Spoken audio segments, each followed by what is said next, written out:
Jadi ada yang berpendapat disebut hari tarwiyah karena jamaah haji yang di masa lalu meminum ketika mabit di Mina untuk mempersiapkan diri untuk Arafah, untuk wukuf di Arafah. Jadi mereka persiapan.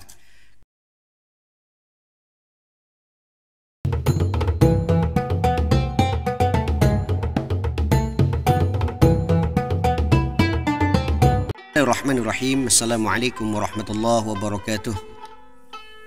Alhamdulillah nasta'inu wa nastaghfiruh wa natawakkalu ilaih. Wassalatu wassalamu ala Rasulillah Sayyidina Muhammad ibn Abdillah la nabiyya ba'dah.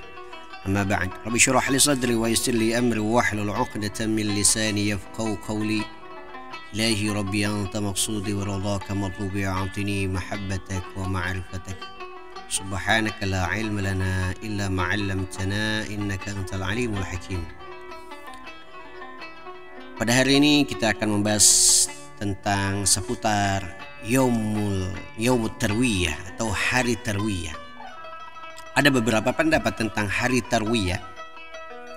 Limadza summiya bihadza ism? Mengapa ini hari Tarwiyah dinamakan hari Tarwiyah? Jadi banyak sekali pendapat tentang hari Tarwiyah. Ada yang menyatakan Tarwiyah ini berasal kata dari ro'a. Ada juga yang mengatakan berasal dari ro'a ataupun melihat.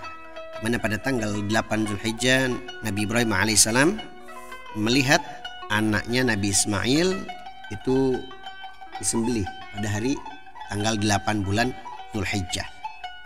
Nah, untuk lebih jelasnya nanti kita akan membahas tentang hari Tarwiyah.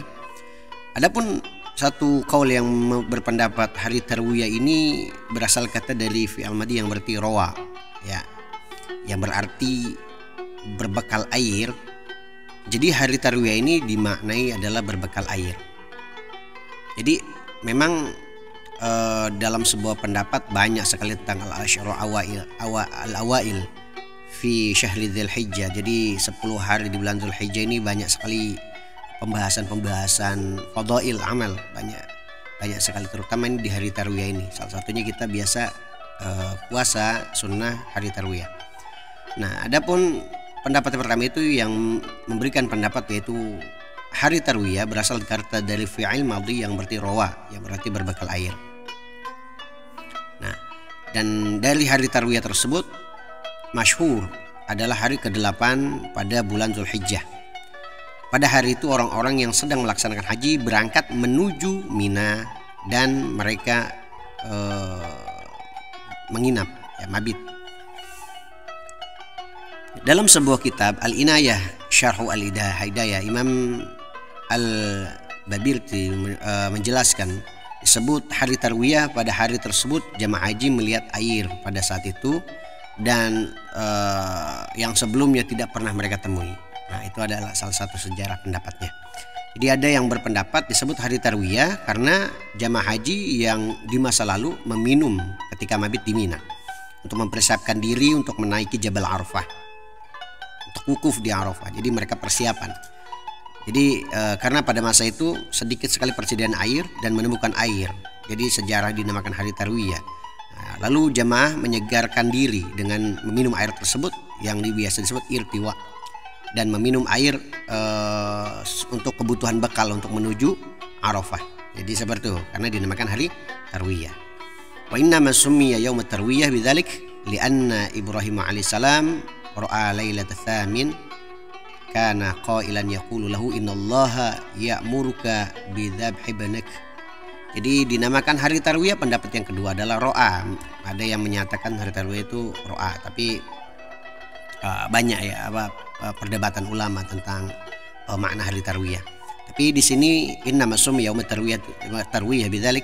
Jadi hari Tarwiyah disebut dinamakan hari Tarwiyah lianna Ibrahim sallallahu alaihi wasallam, sesungguhnya Nabi Ibrahim alaihissalam ra'a lailatal tsamin. Jadi melihat di malam ke-8 kana qailan yaqulu lahu, ada sebuah perintah kepada Nabi Ibrahim alaihissalam, innallaha ta'ala ya'muruka bidzabhi banak. Jadi Allah Ta'ala memerintah kamu untuk menyembelih anakmu, itu Nabi Ismail alaihissalam. Jadi falamma asbaha, jadi ketika pagi-pagi ya terbangun, ya, beliau merenung. Jadi fatafakkar, Jadi beliau merenung apakah mimpi ini dari Allah atau setan. Jadi amin Allah hadza amin syaitan. Jadi Nabi Ibrahim merenung di pagi hari apakah ini hari apakah perintah betul-betul dari Allah ataupun ini dari syaitan. Jadi faman dzalika summiya yaumut tarwiyah. Dinamakan hari tarwiyah karena pada malam di 8 bulan Zulhijjah Nabi Ibrahim alaihissalam melihat di dalam mimpi bahwasanya ada perintah untuk menyembelih anaknya. Adapun beberapa pendapat yang lain juga tentang hari tarwiyah. Jadi sebagian pendapat ulama juga menyatakan di hari tarwiyah adalah mendapatkan pahala setara dengan puasa setahun. Itu beberapa pendapat ini untuk kita lebih semangat lagi untuk beramal di hari tarwiyah. Dan bukan hanya di hari tarwiyah, di hari yang lain pun kita harus tetap beramal. Ini dimaktub dalam sebuah kitab Al-Mawsu'ah Al-Fiqhiyah Al-Kuwaitiyah. Wa qad ruwiya fi targhib fi siyam at-tarwiyah anna siyamahu yu'adil ajru siyam sunnah kamilah. Asrafil Malikiyah bi anna siyamahu yukaffiru sanatul madiyah. Jadi untuk puasa tarwiyah itu sendiri ada sebuah riwayat menyatakan menyamai setara dengan pahala puasa setahun penuh. Jadi ulama Malikiyah menegaskan puasa di hari Arafah ataupun hari Arafah juga menghapus dosa selama setahun.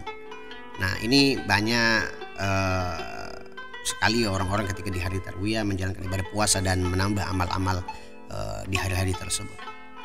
Para ulama mengenai alasan pada tanggal 8 Zulhijjah atau dinamakan hari tarwiyah tersebut di dalam kitab Al-Mughni Ibnu Qudamah setidaknya menyebutkan dua pendapat ulama mengenai masalah ini. Kemudian pendapat pertama sejarah 8 Zulhijjah atau hari tarwiyah. Jadi pada hari itu jamaah menuju Mina yang pertama tadi karena mempersiapkan air untuk berbakal di hari Arafah. Yang tadi pendapat pertama adalah roa ya. Pendapat kedua hari tarwiyah karena Nabi Ibrahim melihat putranya disembelih di dalam mimpi. Jadi ada satu perintah untuk menyembelih anaknya di dalam mimpi. Nah, seperti itu kurang lebih mengapa dinamakan hari tarwiyah. Nah, mudah-mudahan ini adalah bisa menambah pengetahuan kita untuk bisa senantiasa banyak beramal di Ashrul Awail fi Syahril Dzulhijjah. Jadi di 10 hari pertama di bulan Hijjah dari tanggal 1 sampai tanggal 9. Bahkan diterapkan hari tarwiyah itu karena pertama masyarakat yang berhaji ataupun jamaah haji mempersiapkan diri berbekal air atau berbekal makanan pada saat itu mempersiapkan energi untuk menuju Arafah. Pendapat yang kedua adalah mimpinya Nabi Ibrahim melihat di dalam mimpinya ada perintah untuk menyembelih Nabi Ismail alaihi salam. Nah, kurang lebihnya mudah-mudahan dari pemaparan tadi kita lebih mengenal lagi apa itu hari tarwiyah.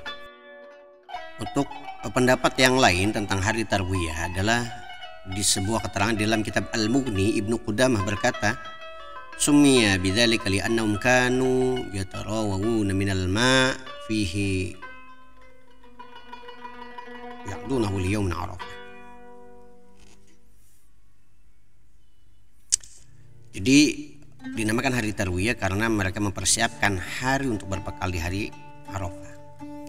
Adapun kaul yang kedua, jadi dari ringkasan ini summiya bidzalika li'anna Ibrahim alaihissalam ra'a tilkal lailah fil manam zabaha ibnahu wa asbaha yarwi fi nafsihi ahuwa hilm amminallah wa summiya yaumut tarwiyah. Dinamakan hari tarwiyah yang kedua pendapatnya adalah ketika Nabi Ibrahim alaihi salam di malam ke-8 beliau bermimpi menyembelih putranya Nabi Ismail alaihi salam. Kemudian keesokan harinya berpikir. Jadi yarwi ay bima'na tafakkar. Kemudian ini mimpi apakah dari Allah ataupun dari syaitan.